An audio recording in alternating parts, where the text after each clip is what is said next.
উল্টো জাঙ্কুকের ধমকে আরো বেশি কেঁদেছে। জাঙ্কুক বিরক্ত হয়ে সে রাতে গেস্ট রুমে গিয়ে শুয়ে পড়ে। এদিকে জিসু জাঙ্কুকের জ্বরটা চেক করে দেখে সে একদম সুস্থ আছে, তাই সেও চলে যায়। আর তেও হোস্টেলে যাওয়ার জন্য প্রস্তুত হয়।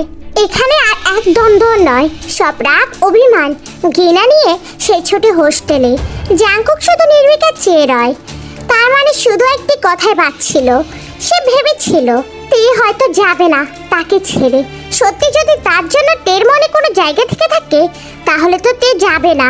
এখন যেহেতু চলেই গেছে তাহলে একটি কথাই পরিষ্কার, তবে কি তে আমাকে ভালোবাসে না?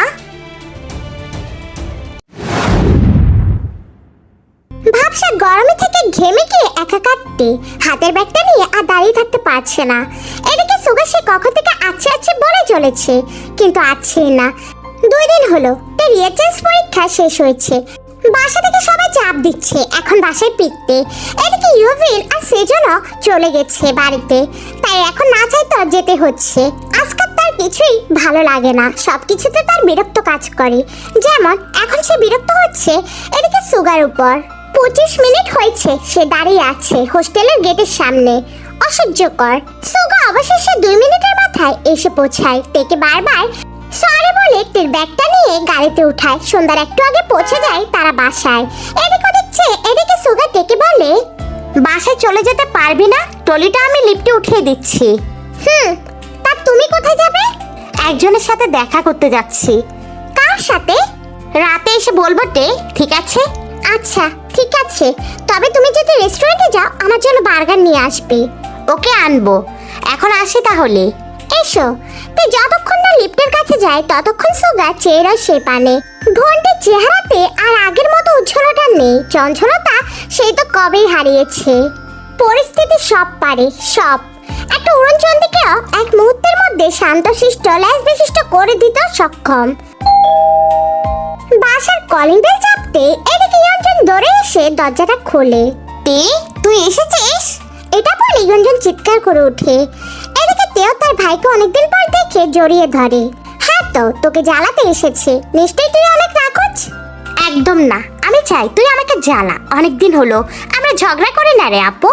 এদিকে ভাইয়ের মুখে আহ্লাদি কণ্ঠে আপু ডাকতে শুনে নিজেকে সামলে উঠতে পারে না তে, জড়িয়ে ধরে শক্ত করে ইয়ঞ্জনকে। তে আপু জানিস সোগা ভাইয়ের বিয়েটা ঠিক হয়েছে। তে কথাটা শুনে মনে হয় আকাশ থেকে পড়লো। সোগা ভাইয়ের বিয়ে মানে? কোথায়? সোগা ভাই তো কিছুই বলেনি। তে সবার উপরে রাগ হলো, আর সবচেয়ে বেশি রাগটা হলো সোগার উপর। সে একটি 12 থেকে জানালো না, সে এখন এতটা পর। বাহ দারুণ তো। রাগে ফুসতে ফুসতে নিজের রুমে ঢুকে দরজাটা লক করে দেয়। বাবা মায়ের সাথেও দেখা করে না। এরা সব পেয়েছে নাকি? কেউ কিছু জানায় না, তাকে সবকিছু হুট করে জানতে হয়। এটা কেন? ওর কি কোনো গুরুত্ব নেই এখন আর? রাতে সুগা আসলে রুম থেকে বের হয়। কথার মধ্যে সে আরেকটি ব্যাপারে অবগত হয়, তার ভাইয়ের সাথে জিমিনের বিয়ে হতে চলেছে। শুধু তাতেই সীমাবদ্ধ নয়, তারা 4 বছর যাবৎ ছুটে প্রেমও করেছে। শেষমেশ জিমিনও সব গোপন রেখেছে দেখে তের রাগ তার মাত্রাতিরিক্ত হয়, কারণ জিমিন হচ্ছে তার বেস্ট ফ্রেন্ড। পরে সুগা অনেক বলে তার রাগটা ভাঙায়। এখন রাগ অভিমান ভুলে যে কয়টা দিন আছে ভাইয়ের সাথে আড্ডা মাস্তি করে কাটানোটা বেশ বলে মনে হচ্ছে তের। বাসায় এসেছে 3 দিন হয়েছে। এদিকে জাংকুকের মা কিম সকজিন আর বাবা কিম নামজুন এসে তার সাথে দেখা করে গেছে, কারণ সে নিজে একটা বারই এদিকে জিয়ন ভাইয়ের সাথে যায়নি, এখন যেতেও চায় না, তাই তারা এসেছে। তো ছাদে গেল। এখন সে ছোপাটাই বসেছে যেখানে শেষ জাংকুকের সাথে এসেছিল 1 বছর আগে। 1 বছর? দেখতে দেখতে তো 1 বছর হয়ে গেছে। খেয়ালে ছিল না টের। তার বয়সও 18তে পড়েছে 4 মাস আগে। সময় কত দ্রুতই না চলে গেল, কিন্তু সম্পর্কগুলোর এখনো কোনো সমাধা হয়নি কোনো মনের মিলন। আশ্চর্য, জাঙ্কুক কেন তাকে ডিভোর্স দিয়ে দিচ্ছে না? এভাবে থাকলে কারো জীবন তো আগাবে না। একটা অদৃশ্য মায়াজালে আটকে থাকবে আজীবন, তবু কোনো গতি হবে না। আগামীকাল সুগার গায়ে হলো, সেই সুবাদে ছাতা সাজানো হচ্ছে। তাই সেদিকে তাকিয়ে আছে আর ভাবছে। বিয়ে নিয়ে তার হরেক রকমের স্বপ্ন ছিল, যার রং ছিল কখনো লাল, কখনো নীল, কখনো সবুজ। চোখটা ছলছল করছে এই মুহূর্তে। কাঁদতে তার একদমই ইচ্ছে করছে না। এখন সে শপিং করবে। জিমিন অলরেডি কল দেওয়া শুরু করে দিয়েছে।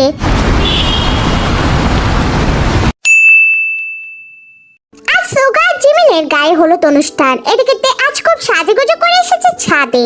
হলুদ আর সোনালি কারুকার্য খচিত লেহেঙ্গা তুলে হাঁটছে সে। একটু বেশি ভারী আর লম্বা লেহেঙ্গাটা।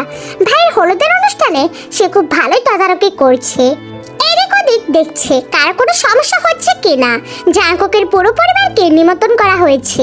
শুধুমাত্র তাদেরই নয়, পুরো বিল্ডিং এর সবাই উপস্থিত আছে আজ। 14 তলায় থাকে তার কাছের বন্ধু ইয়োনা, তার মা বাবা এবং বড় ভাই। এদিকে রোহন ও এসেছে। প্রথম তে যখন এ এলাকায় আসে তখন সবার আগে সে পরিবারের সাথে তাদের পরিবারের চক্ষুটা গড়ে উঠেছিল। ছবি তুলতে ব্যস্ত তখনই এদিকে রোহন আসে। পেশায় সে একজন হৃদরোগ বিশেষজ্ঞ। তে তাকে সবসময় ডক্টর বলেই ডাকে। আগে অবশ্য ভাইয়া বলতো, তখন রোহন মানা করে ভাইয়া ডাকতে। সে নাকি তার ভাই হয় না, তার বোন। শুধুমাত্র ইয়োনা ছাড়া আর কোনো বোন নেই। আর কেউ তাকে ভাইয়া ডাকুক সেটা তার একদম পছন্দ করে না। কিন্তু কথাটি সম্পূর্ণ মিথ্যা। সে কেবল তের মুখ থেকে ভাইয়া ডাকটা শুনতে চায় না। কারণটা স্পষ্ট তের কাছে। সে জানে রোহন তাকে পছন্দ করে, তবে কিছু না বোঝার ভান করে থাকে। কারণ সে বুঝতে চায় না, যদি না সে প্রথম দিন এই বিল্ডিংয়ে জাঙ্কুককে না দেখতো তাহলে হয়তো সে রোহনকে সুযোগ দিত। রোহন যথেষ্ট সুদর্শন, জাঙ্কুকের থেকে কোনো অংশে কম নয় সে। তবুও তে এই পুরুষকে ভালোবাসতে পারবে না কখনোই। জাঙ্কুককে সে শেষ অবধি ভালোবেসে যাবে। জাঙ্কুক না বাসলেও বাসবে। তবে এখন তে আর জাঙ্কুকের ভালোবাসা চায় না। এদিকে তের দিকে এক দৃষ্টিতে তাকিয়ে রোহন মৃদু হেসে বলে, সুন্দর লাগছে অনেক। থ্যাঙ্কস ডক্টর, আপনাকে আজ অনেক বেশি হ্যান্ডসাম লাগছে। তাই নাকি? হ্যাঁ। Thanks for the compliment ma'am. Ma'am বলতে পারি আমার মুখ। আপনার মুখে যা আসবে তাই বলবেন নাকি? সব তো আর বলতে পারবো না, তাই কিছু কথা তো বলা যায়। আচ্ছা ডক্টর, আমার অনেক কাজ বাকি আছে, এখনো হলুদটাই আনেনি। বাসায় যেতে হবে। শিওর, বাট আমি তোমাকে বাসা পর্যন্ত সঙ্গ দিতে পারি। অবশ্যই, আসুন। এদিকে রোহন এসে তের সাথে নিচে নামে। তে ছিঁড়ি বেয়ে নামার জন্য অপার করে। রোহনও খুশি মনে গ্রহণ করে। আর একটু বেশি সময় কাটানো যাবে তের সাথে। রোহন তের দিকে তাকিয়ে আবারও প্রশ্ন করে, হোস্টেলে উঠেছ কেন তে?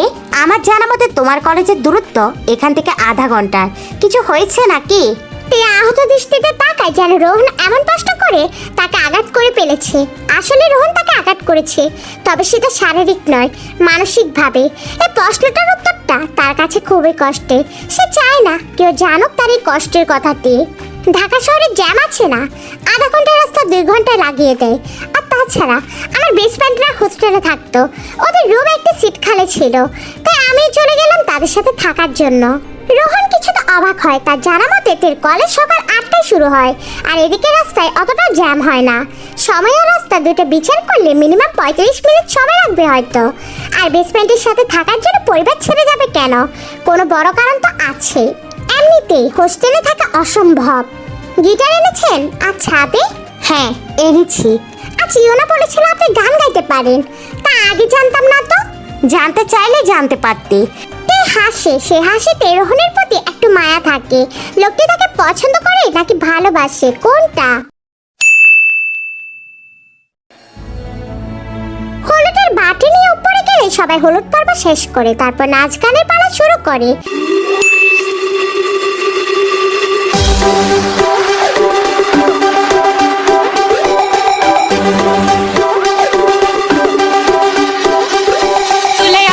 गोल्डन झुमके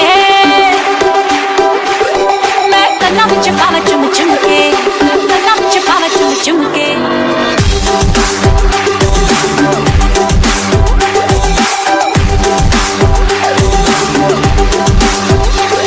तुले याद मैंने गोल्डन झुमके, मैं कदम चपावा चुम चुमके। तुले याद मैंने गोल्डन झुमके, मैं कदम चपावा चुम चुमके। কয়েকজন মিলে নাচে, তারপর অনেকে নাচে আর গায়ে। পরিশেষে সবাই রোহনের গান শুনতে গেলে রোহন ছাদের এক কোণে দাঁড়িয়ে তার গানটা শুরু করে।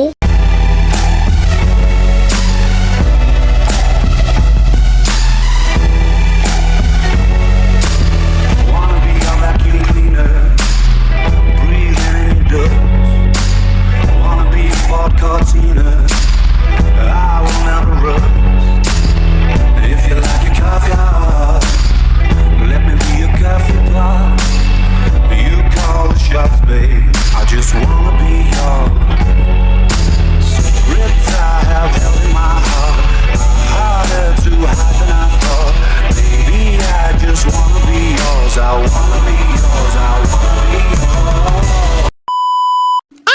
তখনই সব ছাদ থেকে নেমে যায়। 1টা বেজে গেছে, তাই সকলে ঘুমাতে যায়। এদিকে রোহন থেকে বাই বলে চলে যায়। এখন ছাদ খালি বলাই চলে। তে কেন ছাদে একা বসে আছে সে জানে না, তবে এটা বুঝতে পারছে তার মনের অবস্থা ভালো নয়। তে ছাদের কর্নারে রেলিং ধরে থাকায় তখনই পেছনে কারো অস্তিত্ব অনুভব করে। ভয় পেয়ে যায় খুব। সবাই তো চলে গেছে, তাহলে এখন এখানে কে এসেছে? তে কিছুটা আতঙ্কিত হয়ে পড়ে। তখন একটা গরম নিঃশ্বাস তার ঘাড়ে আছড়ে পড়ে। সে শিউরে উঠে আচমকা এই কাজে। তখনই কানের নদীতে কেউ কামড় বসায়। অমনি তার চোখ থেকে টুপ করে পানি পড়ে যায়। পেছনে থাকা ব্যক্তির গায়ে পারফিউমের গন্ধ তার কাজ কারবারে সে একজনের কথাই মনে পড়ছে। তে পিছনে ফিরে অনেক সাহস করে। তারপর দেখে জাঙ্কুক একটা হলুদ পাঞ্জাবি পরে দাঁড়িয়ে আছে। অসাধারণ দেখতে লাগছে জাঙ্কুককে। এই মানুষটি বারংবারই কোনো না কোনো লুকে হাজির হয়। আর তে হৃদয় কাঁপিয়ে দিয়ে চলে যায়। তে অনুভব করছে তার সারা শরীর কাঁপছে। হাতগুলো জমে বরফ হয়ে যাচ্ছে। শুধু হাতে নয়, সারা শরীর জমে আছে। এমন হচ্ছে কেন? তে এটাও খেয়াল করলো যে তার ভয়টা হুড়ুর করে বেড়ে যাচ্ছে। এর কারণ কি? আই ওয়ানা বি ইয়োর লাইনগুলো আমার একদম পছন্দ হয়নি তে। তোমার উচিত ছিল নিজের সেই সৌন্দর্যকে ঢেকে রাখা, যা তুমি করনি। এখন তোমাকে কি সাজা দিই তুমিই বলো। সাজা মানে? কিসের সাজা? যা করেছো তা মতো ঠিক করনি তে। ঠিক বেঠিক আপনাকে বলে করবো না কি? আর আপনি কে যে আপনার কথা আমার রাখতে হবে? আমি কে সেটা না হয় পরে জানবে। আগে পানিশমেন্টটা পুরো করে যাও। Never ever. You have to জিয়ন ট্যাং। নো। ওকে, তোমার কাছে 2টি অপশান আছে। এক হয় আমার সাজা মেনে নেওয়া, আর 2 সবাইকে বলে দিতে হবে যে তুমি আমার স্ত্রী আর আমি তোমার স্বামী। আর তুমি যদি না বলো, আমি তো আছি, একেবারে রেজিস্ট্রি সহ সবাইকে দেখিয়ে বলে দিব যে তুমি একমাত্র আমার বউ। এখন ডিসিশনটা তোমার। তে আতঙ্কিত হয়ে পড়ে। বিয়ের ব্যাপারটা কেউ জানুক তা সে চায় না। এত সম্পর্কের মার পেছে সে আরো বেশি তলিয়ে যাবে। সাজা তার যেমনই হোক নিয়ে নেওয়া উচিত। তে কিছুক্ষণ আমতা করে বলে, ঠিক আছে, আপনি যা শাস্তি দিতে চান দিন। সত্য? ওয়াদা? পাক্কা। বেশ, তাহলে তোমাকে সাজাটা বলি। কাল সারাদিন তুমি আমার সাথে থাকবে, ফার্স্ট টু লাস্ট। অনুষ্ঠানের সব কিছুতে আমার সাথে থাকবে। And most important thing is, আমি যা করতে বলবো তুমি তাই করবে। আদেশ করলে পালন করবে, নিষেধ করলে তা মেনে চলবে, আর উপদেশ দিলে বুঝে নিবে। Got it? তে ক্রুদ্ধ নয়নে চেয়ে আছে জাঙ্কুকের দিকে। এটা কোনো সাজা? জাঙ্কুক তাকে যে এমন মার পেছে ফেলবে সে ভাবতেই পারেনি। তাও এখন সে ওয়াদাবদ্ধতা চুপচাপ মাথা নাড়িয়ে সায় দিয়ে বলল, ঠিক আছে, তবে সেটা সন্ধ্যা পর্যন্তই। তোকে আমি রাত বলেছি, বেশি বেশি এক্সপেক্ট করছো। আর বেশি চিন্তা করা উচিত নয়। It's bad for health. মানে জানতে হবে না। বাসা যাও, এখানে আর এক মুহূর্ত থাকবে না। আপনি এখনো হুকুম দেওয়া শুরু করে দিয়েছেন? আচ্ছা, তবে তুমি থাকো, আমি গেলাম। এখানে কিন্তু আমি ছাড়া অন্য কেউ আছে। আপনি কিন্তু খুব বেশি ভালো, সেটা আমি জানি। আর নতুন করে আমার জানা লাগবে না। ভালো না ছাই, আজ তো একটা অসভ্য লোক। তোমার ওই তো? না, আমার না। তাহলে কার? পেটনি। ফাইনালি নিজেকে চিনেছ। দূষিত পুরুষ একটা। রাগে গিজগিজ করতে করতে বাসায় চলে যায়। পিছন থেকে এদিকে জাঙ্কুক চেঁচিয়ে বলে, 9টায় আমার বাসায় চলে আসবে, মনে যেন থাকে। তাই দীর্ঘ নিঃশ্বাস ছাড়ে। তাকে যেতে হবে, এখন যে আর কিছু করার নেই। দরজা খুলে দেখে এদিকে জেনি বিস্মিত হয়। জেনি এখানে এসেছে গোটা একদিন হলো, কিন্তু তে একবারের জন্য এখানে আসেনি। তবে তে হঠাৎ এখানে, ব্যাপারটা তাকে ভাবায়। এদিকে তে আধুরি কণ্ঠে বলল, আপু থাক, আর আলাদি করতে হবে না। এখন আসার সময় হলো বুঝি? আর এত জলদি রেডি হওয়ার কারণ কি? কমিউনিটি সেন্টার তো 12টায় যেতে বলেছে। এসেছে এমনি, আর রেডি হতে ইচ্ছে করেছিল, তাই রেডি হয়ে নিয়েছি। গাউনটা সুন্দর না? হ্যাঁ সুন্দর, সুগা ভাইয়া দিয়েছে। ও তাই নাকি? জাঙ্কুকের বাবা মার সাথে কথা বলে তে উঠে দাঁড়াতে এদিকে জেনি তেকে তার রুমে নিয়ে দরজাটা লাগিয়ে বলে, আমি তোর সাথে কিছু জরুরি কথা বলতে চাই। শোনার টাইম হবে? 9টা অনেক আগে বেজে গেছে। জাঙ্কুকের সাথে এখনো দেখা হয়নি তে। এদিকে জেনি কেউ না করতে পারছে না, তাই সে মাথা নাড়ায়, যার অর্থ হচ্ছে হ্যাঁ। জেনি চশমার গ্লাসটা মুছে নেয়। ডিভাইনে বসে হাতের ইশারায় এদিকে তেকেও বসতে বলে। তে বসতেই সে বলে উঠে, সেদিন তুই রান্না করেছিলি আর সবাই প্রশংসা করলেও জাঙ্কুক করেনি। তাতে তুই রাগ করেছিলি অনেক। কারণটা অবশ্য মন্দ নয়। এত কষ্ট করে যার জন্য রেঁধেছিস তার আর তাচ্ছিল্য ভরা কথায় কষ্ট পাওয়াটা স্বাভাবিক আর রাগ করাটা স্বাভাবিক। তবে এখনই একটা জিনিস তুই ধরতে পারিসনি, আমাদের কিছু খারাপ লাগলে আমরা হয়তো তা খাই না বা কোনো মতে খেয়ে উঠি, সেক্ষেত্রে ক্ষুধার টাইম তো দূরে থাক, জাঙ্কুকের খাবার ভালো না লাগলে সে খাওয়া ছেড়ে উঠে যায়। খারাপ লাগছে তো লাগছে, আর জাঙ্কুক খিদে সহ্য করে নিলেও সে খাবার খায় না, যা জাঙ্কুকের অপছন্দের। আর ওর টেস্ট খুবই ভালো, সব অবস্থায় জাঙ্কুক খাবারের টেস্ট ধরতে পারে। এখন তুই হয়তো বলবি আমি সেটা কেন বলছি, তাহলে শোন। তুই খেয়াল করলে কিনা আমি জানি না, তবে শোন, আমি দেখেছি জাঙ্কুক সেদিন প্রতিটা আইটেম দুবার করে নিয়েছে, পেট পুরো তৃপ্তি করে খেয়েছিল, মানে ওর খাবারটা পছন্দ হয়েছে। তবে সে সেটা স্বীকার করেনি। ছোট থেকে জাঙ্কুক ইগোইস্টিক।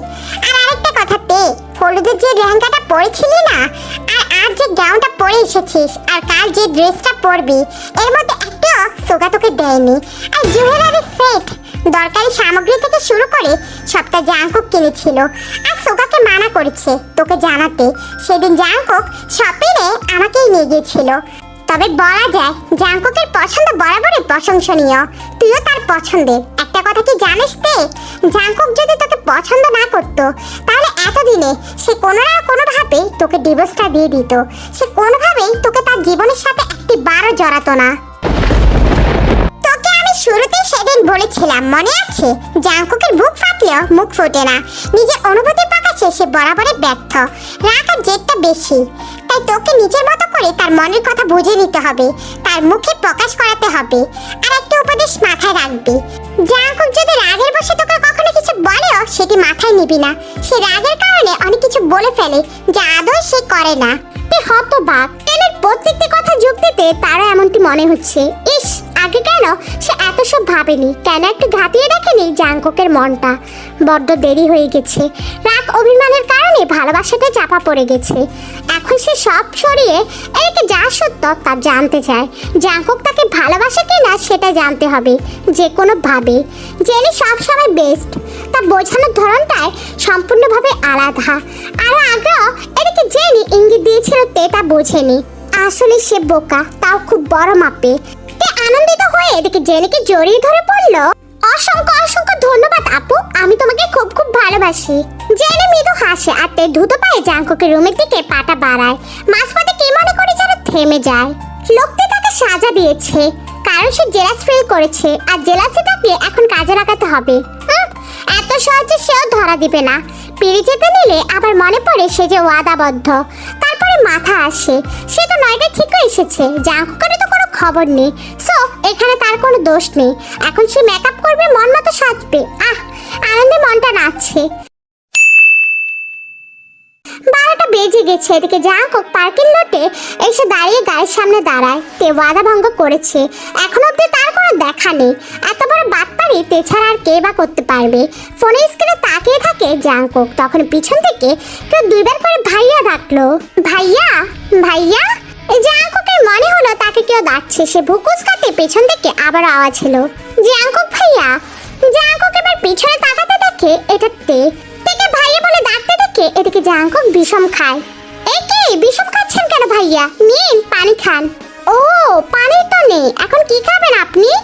জাঙ্কুক দাঁতে দাঁত চেপে বলল, তোমার কি খাবো? পাশ থেকে এদিকে রোহন বলে উঠল, জাঙ্কুক ভাই ওকে খাবেন মানে? রোহনকে দেখে এদিকে জাঙ্কুকের কানটা গরম হয়ে যায়। দুদিন আগেও রোহনের সাথে তার গলায় গলায় ভাব ছিল, তবে এখন খুব বিরক্ত হচ্ছে এদিকে রোহনের প্রতি। তার বইয়ের দিকে সে কোন সাহসে নজর দেয়। ও পানি এনে দিবে সেটাই বলতে চাইছিলাম আর কি। ও, আমার গাড়িতে আছে পানি, এনে দিব? না, এখন আর লাগবে না, তৃষ্ণা আমার মিঠে গেছে। আচ্ছা তাহলে আর কি করার? তে লেটস গো। লেটস গো মানে? মানে হলো চলো যাই। এটা জানেন না জাঙ্কুক ভাইয়া এমনিতে তো সারাক্ষণ ইংরেজি পটর পটর করেন। তের করে অপমানটা খুব বেশি গায়ে লাগলো জাঙ্কুকের। তে আমার সাথে যাবে রোহন? আমাদের আগে থেকে ঠিক করা হয়েছে। আগে থেকে ঠিক করা? কোথায়? তে তো বলেনি একবারও। সেটা ও কেন বলেনি আমি তো জানি না। তে তাহলে তুমি কি জাঙ্কুক ভাইয়ের সাথে যাচ্ছ? জি না, আমি আপনাদের কারোর সাথে যাচ্ছি না। বেটা আমার ভাইয়ের, সেই হিসেবে আমি আমার ভাইয়ের গাড়িতে যাব। বাই। তো এক ছুটে সেখান থেকে বেরিয়ে এলো। বাইরে এসে দাঁড়াতে এদিকে সুগা গাড়িতে উঠে বলে। তে তড়িৎ গতিতে উঠে বসলে গাড়ি সাই সাই করে চলে যায়। আর এদিকে জাঙ্কুক আর রোহন অবাক নহেনে সেদিকে চেয়ে থাকে। চ্যানেলকে লাইক আর একটা সাবস্ক্রাইব করে দিও আর ভিডিওর শেষে অবশ্যই একটা কমেন্ট করে দিবে।